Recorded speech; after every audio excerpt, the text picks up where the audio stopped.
सूर्य मावळल्यानंतर काही गोष्टी घराबाहेर देऊ नयेत असं आपल्या पूर्वजांनी का सांगितलं असेल? ही फक्त अंधश्रद्धा आहे की त्यामागे जीवनाचा एखादा मोठा अनुभव दडलेला आहे?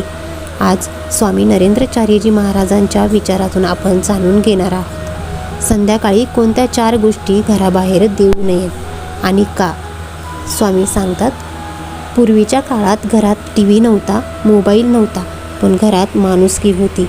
संध्याकाळ झाली की घरातील सर्वजण एकत्र बसायचे, दिवा लावला जायचा, देवाचे नाव घेतले जायचे आणि मोठी माणसं जीवनाचे अनुभव सांगायचे. त्यातूनच अनेक नियम तयार झाले जे आजही आपल्या जीवनासाठी उपयोगी आहेत. स्वामी सांगतात, संध्याकाळ हा दिवस आणि रात्रीच्या मधला काळ असतो.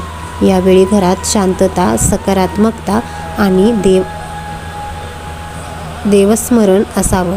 म्हणून काही गोष्टी घराबाहेर देऊ नयेत असं सांगितलं गेलं. पहिली गोष्ट, मीठ. पूर्वी मीठ खूप मौल्यवान मानलं जायचं. लोक म्हणायचे की संध्याकाळी मीठ दिल्याने घरातील स्वाद आणि गोडवा कमी होतो. यामागचा खरा अर्थ असा की घरातील आवश्यक वस्तूंची काळजी घ्या आणि नियोजनाने वापरा. दुसरी गोष्ट, दूध. दूध हे पोषण आणि समृद्धीचं प्रतीक मानलं गेलं. पूर्वी घरातील लहान मुलांसाठी आणि वृद्धांसाठी दूध राखून ठेवलं जायचं, म्हणून संध्याकाळी ते बाहेर देणं टाळलं जायचं. तिसरी गोष्ट, झाडू. झाडूला आपल्या संस्कृतीत स्वच्छता आणि लक्ष्मीचं प्रतीक मानलं जातं, म्हणून संध्याकाळी झाडू देऊ नका असं सांगितलं गेलं. खरा संदेश हा आहे की घरातील स्वच्छता आणि शिस्त कायम ठेवा. चौथी गोष्ट, अग्नी किंवा दिवा.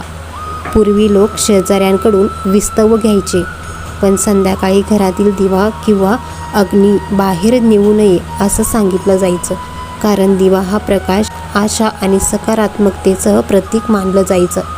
स्वामी सांगतात, या सर्व गोष्टींमागे भीती नाही तर जीवन व्यवस्थित जगण्याचा संदेश आहे.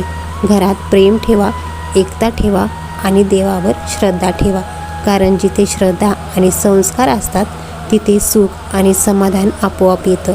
आज अनेक लोक विचारतात, खरंच या गोष्टी संध्याकाळी दिल्या तर लक्ष्मी निघून जाते का? स्वामी सांगतात, लक्ष्मी म्हणजे फक्त पैसा नव्हे, तर घरातील आनंद, समाधान, एकता आणि मनशांती देखील आहे.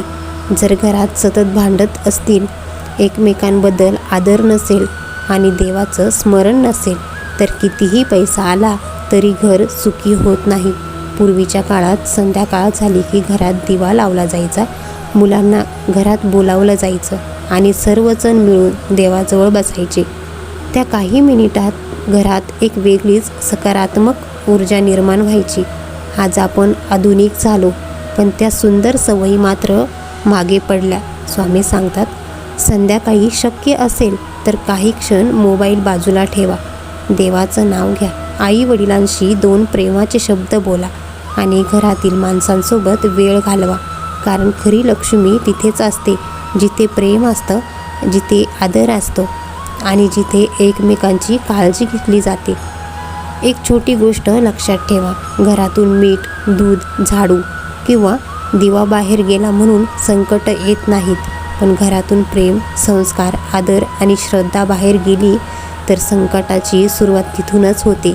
स्वामी सांगतात, वस्तूंपेक्षा नाती जपा, परंपरेपेक्षा त्यामागचा अर्थ समजून घ्या आणि प्रत्येक दिवसाची सुरुवात व शेवट देवाच्या स्मरणाने करा. एक गोष्ट नेहमी लक्षात ठेवा, आपले पूर्वज कोणताही नियम विनाकारण बनवत नव्हते. त्यांच्या प्रत्येक अनुभवामागे जीवन जगण्याचं शहाणपण दडलं होतं. आज आपण म्हणतो वेळ नाही, पण पूर्वी लोक दिवसभर कष्ट करूनही संध्याकाळी कुटुंबासाठी वेळ काढायचे. घराच्या ओट्यावर बसून गप्पा मारायचे, शेजाऱ्यांची विचारपूस करायचे आणि दिवसाचा शेवट देवाच्या नावाने करायचे. म्हणून त्यांच्या घरात संपत्ती कमी असली तरी समाधान भरपूर होतं. स्वामी सांगतात, संध्याकाळ हा फक्त दिवस संपण्याचा काळ नाही तर स्वतःकडे पाहण्याचा काळ आहे. आज दिवसभरात आपण कोणाला दुखावलं का? कोणाशी कठोर बोललो का? कोणाची मदत करू शकलो असतो का? याचा विचार करण्याची वेळ म्हणजे संध्याकाळ. जर दररोज काही मिनिटं आत्मपरीक्षण केलं तर जीवन आपोआप सुंदर होऊ लागतं. स्वामी सांगतात, घरात दिवा लावताना फक्त वात पेटवू नका, तर मनातील अंधारही दूर करण्याचा संकल्प करा. राग कमी करा, मत्सर कमी करा आणि कृतज्ञता वाढवा. कारण ज्या घरात कृतज्ञता असते तिथे देवाची कृपा आपोआप नांदते. एक सुंदर विचार, संध्याकाळी घराबाहेर कोणती वस्तू जाते यापेक्षा घरामध्ये कोणते विचार येतात हे जास्त महत्त्वाचे आहे. जर घरात प्रेमाचे विचार आले तर सुख येईल, जर श्रद्धेचे विचार आले तर शांती येईल आणि जर देवाचे स्मरण आले तर जीवनाला योग्य दिशा मिळेल. संध्याकाळी मीठ, दूध, झाडू किंवा दिवा बाहेर देऊ नका. हा संदेश फक्त वस्तूंविषयी नाही तर आपल्या संस्कारांविषयी आहे. कारण वस्तू परत मिळू शकतात, पण हरवलेले संस्कार, तुटलेली नाती आणि निघून गेलेली माणसं परत मिळणं खूप कठीण असतं. स्वामी सांगतात, घर मोठं असण्यापेक्षा घरात प्रेम असणं महत्त्वाचं आहे. पैसा भरपूर असण्यापेक्षा मनात समाधान असणं महत्त्वाचं आहे. आणि देवाला शोधण्यापेक्षा देवाला आवडेल असं जीवन जगणं महत्त्वाचं आहे. म्हणून दररोज संध्याकाळी काही क्षण देवाचं स्मरण करा, आई वडिलांचे आशीर्वाद घ्या आणि आपल्या माणसांसोबत प्रेमाने 2 शब्द बोला. कारण ज्या घरात संस्कार असतात तिथे सुख असतं, ज्या घरात श्रद्धा असते तिथे शांती असते आणि ज्या घरात प्रेम असतं तिथे देव स्वतः वास करतो.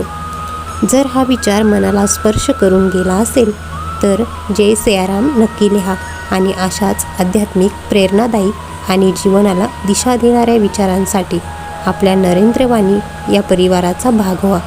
चॅनलला सबस्क्राईब करा, व्हिडिओ आवडल्यास लाईक करा आणि आपल्या प्रिय व्यक्तींपर्यंत हा दिव्य संदेश नक्की पोहोचवा. जय सियाराम.